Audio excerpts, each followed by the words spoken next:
So, Karate Kid Legends, I went to go watch the movie. Here are my spoiler-free thoughts on the movie. And going into it, I was super duper excited because it's probably one of my most anticipated movies of the year. I came out of that movie still very, very happy, very, very pleased, and very, very excited because I love that movie. It was awesome. One of my biggest concerns about this movie is how are they going to tie the Miyagi-Do universe into Mr. Han's universe? Like, how does Mr. Miyagi know Mr. Han? And I'm like, please do a really good job of interconnecting these stories. And they explain it in the very beginning of the movie, and I was like, oh, okay, that makes sense. That actually really does make sense and 100% believable, and it's not a story you're pulling out of thin air. So I was very, very pleased with that.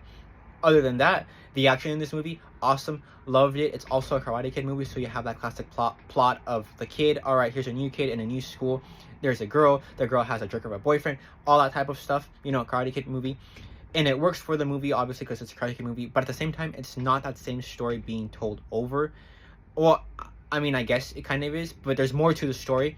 And that has to do with the fact that the main guy, Lee, has a martial arts background, that being Kung Fu, and they use that and they integrate that in the overall story. And I was like, oh, this is interesting, and it works out for the story. And I enjoyed that part of the story.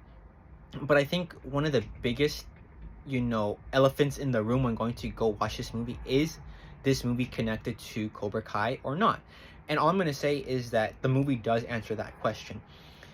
I mean, you might be thinking to yourself, it's like, well, if it's not connected to the Cobra Kai universe, then why not I just say so? Because then that's equally spoiling it for you guys if I was to say that it is connected to Cobra Kai. Like I said, the movie does answer that question. So go watch it and find out the answer, or I guess just search up the answer online. But probably don't do that because then it still spoils the movie for you.